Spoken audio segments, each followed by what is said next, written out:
From Wish TV and the All Indiana Podcast Network, this is the News 8 Daily 8 Podcast, a Wish TV News 8 update. Hi, this is Hannah Mordeau, and this is your News 8 Daily 8 for Monday, January 15th. It is Martin Luther King Jr. Day, and it is also extremely cold outside. Dangerous temperatures starting out well below zero this morning with a wind chill feeling as low as negative 14. These dangerous temperatures are sticking around throughout the day. It gets colder overnight. Tuesday morning, expect it to be another cold start. With the extremely cold temperatures, it does not take long for weather to become dangerous. Doctors say symptoms of hypothermia can set in fast. They include shivering, mental confusion, and a lack of coordination. Health experts say exposing your skin to these sub-zero temperatures for more than a few minutes is not safe.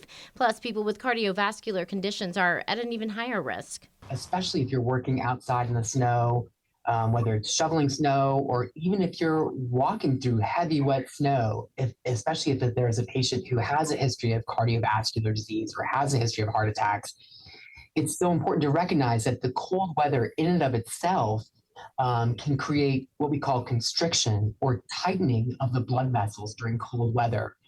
So that really limits or decreases blood flow to the heart muscle.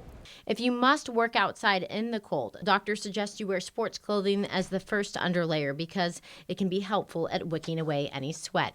Wheeler Mission says no one will be turned away if they need a warm place to stay this week. When it gets cold like this, all of our systems really are set in place to be able to handle that, but our numbers do go up, which obviously takes more resources, more time, more effort. If the shelter is out of beds, leaders say they will offer a mat or a place with a community partner to keep people out of the cold. If you need a place to stay warm, there are several warming centers in Indianapolis at the Indianapolis Parks, Broad Ripple Park, Garfield Park, Riverside Park, Thatcher Park, Windsor Park. All will be open until 6 this evening. Stanley Strader, formerly Bethel Park, is set to stay open until 8 o'clock. The frigid temperatures are also impacting travel conditions. The most updated map from state officials shows several counties under a travel advisory. That means that routine travel may be restricted. LaGrange County and Steuben County in the northeast corner of the state are in orange on the map, and that means they're under a travel watch. Only essential travel is recommended there. New on daybreak, an early morning crash near the Indianapolis International Airport has left one man dead. It happened at the Mariplex Parkway and Exploration Drive just across the interstate from the airport. IMPD says two cars collided in the intersection, throwing one of the drivers out, killing him. Officers say the other driver is stable at the hospital.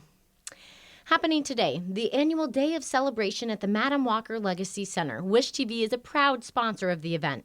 This year, Roland Martin, a journalist and national political commentator, is set to take the stage. News 8's Amisha Ramsey spoke with him.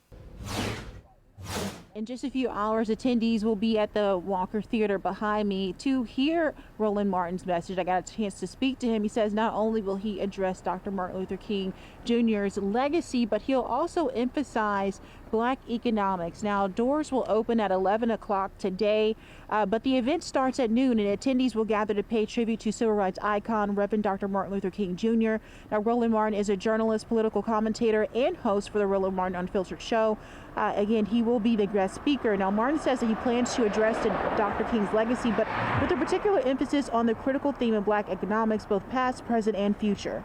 When you think about the history of Madam C.J. Walker in terms of her businesses, her role as an economic engine, I think it is fitting to have the conversation there because we have to talk about Black economics.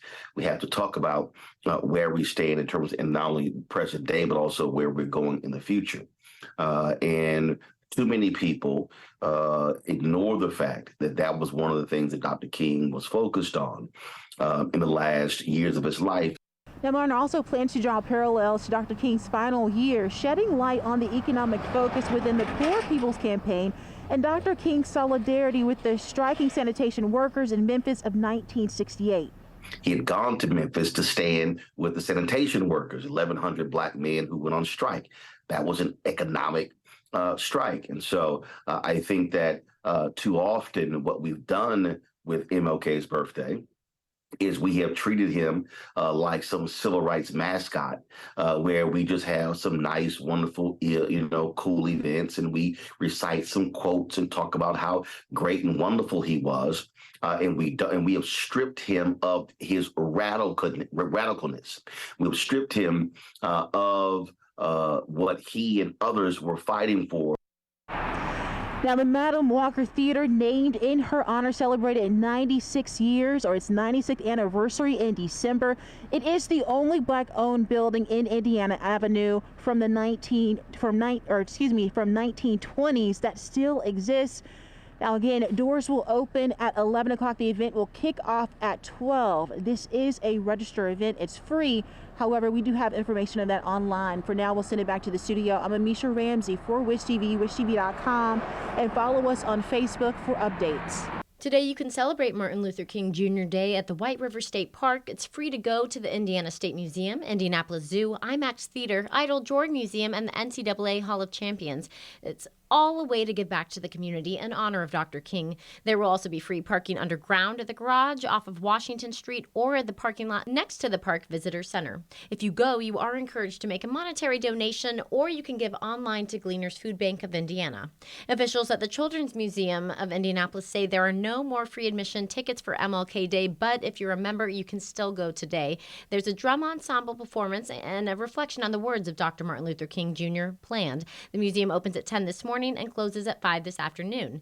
Also today, the Kennedy King Memorial Initiative will open a new cultural visitor center. This space is dedicated to Dr. Martin Luther King Jr. and Senator Robert Kennedy.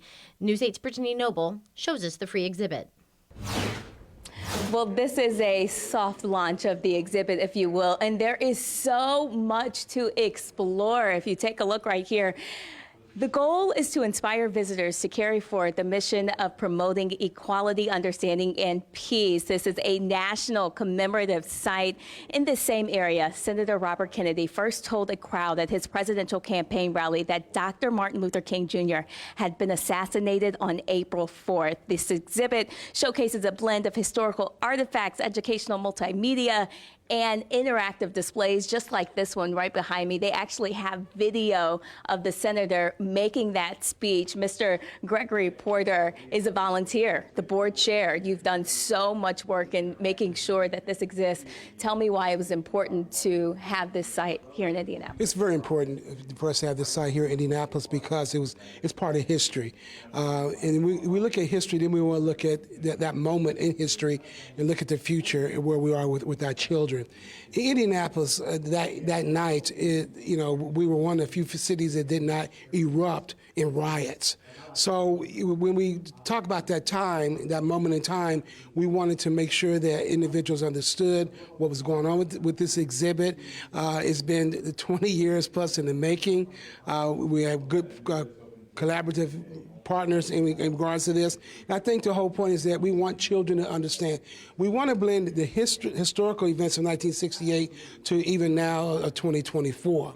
So it's important that we know what we have to do in our community to bring our community together, to educate, to convene, to collaborate, and help build the future civic education and social justice for our children. Well, you are opening up this exhibit for free for families today, and you can visit the Cultural Visitor Center, the Kennedy King Park Center in Indianapolis. The exhibit is free. It will be open again from 10 until 2. We do have all of the details about this exhibit on our website. That's wishtv.com. I'm Brittany Noble reporting for Wish TV, wishtv.com. Follow us on Facebook for updates. Miss Indiana has been crowned the second runner-up in the 2024 Miss America competition. Congratulations to Sydney Bridges. The Fort Wayne native came in third after Miss Texas and the new Miss America from Colorado, Madison Marsh. Bridges shared that she was the first Indiana contestant to ever compete wearing braids on stage and is only one of 4 Black women to compete in the Miss Indiana competition. She's also a nurse at Riley Hospital for Children and works as a mentor to inspire the next generation.